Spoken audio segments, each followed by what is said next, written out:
अनेच बहवः शूरा अनेच बहवः शूरा मदर्थे त्यक्त जीविता मदर्थे त्यक्त जीविता नाना शस्त्र प्रहरणा नाना शस्त्र प्रहरणा सर्वे युद्ध विशारदा सर्वे युद्ध विशारदा।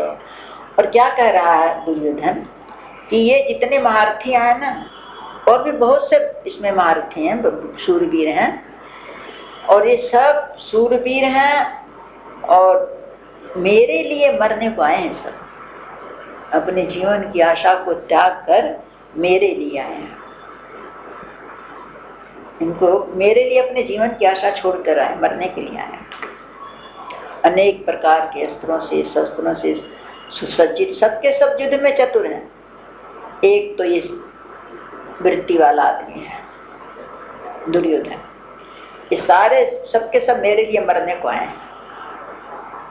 और एक अर्जुन है, उसकी वृत्ति देखो, देखा सबको, ये मर जाएंगे तो मैं क्या करूंगा राज्य लेके, मुझको राज से क्या करना है, न मुझको राज चाहिए न मेरे को सुख चाहिए, मैं तो इन्हीं के लिए चाहता था सब कुछ। जब यही नहीं रहेंगे सब कोई तो फिर मैं राज लेके क्या करूंगा, मुझको नहीं चाहिए राज। पृथ्वी का राज लेकर के कौन कहे, मैं तो 3 लोक का राज मिले तो भी इनको मार के तो मैं 3 लोक का राज भी नहीं चाहता। एक वो है और एक दुर्योधन है, मैं जिंदा रहूं और सब मरे, मेरे सुख के लिए सब मरेंगे।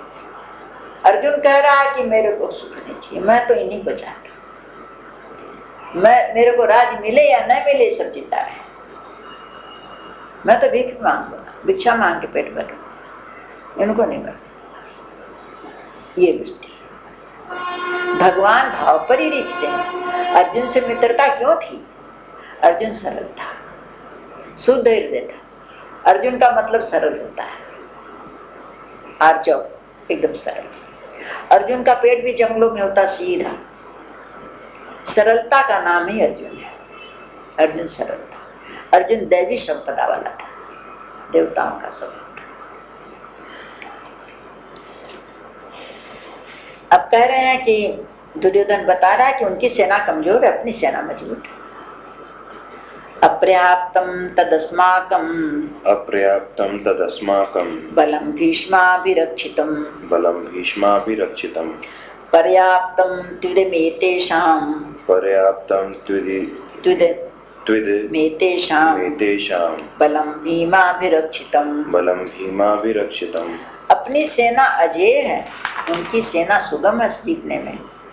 क्यों? हमारी सेना भीष्म पितामह द्वारा रक्षित है। हमारी सेना के रक्षा करने वाले भीष्म पितामह है और उन लोगों की सेना की रक्षा करने वाला भीमसेन है, इसलिए उनकी सेना जीतने में सुगम है। क्यों? वो बहुत खाने वाला है भीम, तो जो बहुत खाने वाले बहुत वीर नहीं होते और उन्हें बुद्धि नहीं होती। अब भीष्म पितामह बुद्धिमान, वीरता में, सब कुछ में, तो अपनी सेना की रक्षा कर रहे हैं भीमसेन, उनकी कर रहे हैं भीम। अपनी सेना जीतने में कठिन है, उनकी सेना जीतने में सुगम है। अब चापलूसी की बात देखो उसके, कह रहे हैं अपनी सेना की रक्षा में भीष्म पितामह है, इसलिए अनेषु च सर्वेषु यथा भागम अवस्थिता भीष्ममेवाभिरक्षन्तु भवन्तः सर्व एव हि। तो सबको सुना करके बोल रहा है कि अपनी सेना की रक्षा कर रहे हैं भीष्म पितामह, इसलिए जितने वीर हैं अपने अपने मोर्चों पर खड़े रहें और सब जगह अपने अपने मोर्चों पर स्थित खड़े रह करके आप लोग, द्रोणाचार्य को भी कह रहे हैं, आप लोग सब कोई पितामह की सब ओर से रक्षा करो, इसमें कोई संदेह न होने पाए। रक्षा करो तो भीष्म पितामह को, लोगों को तो लग रहा है कि भीष्म पितामह का कितना ये मतलब सम्मान दे रहा है, लेकिन उसके मन में क्या है? सब ओर से रक्षा करो, क्योंकि हमारी तरफ से लड़ तो जरूर रहे हैं लेकिन इनका मन पांडवों की तरफ है, कहीं अंदर ही अंदर उधर कुछ न करें, इसलिए सब कोई रक्षा करो इनकी, कि इनकी तरफ से कुछ उधर सहायता न पहुंचे या खुद न चले जाएं या कुछ न हो। इसलिए घेर के रखो इनको चारों तरफ से। ये मतलब है दुर्योधन का, इनको चारों तरफ से घेर कर।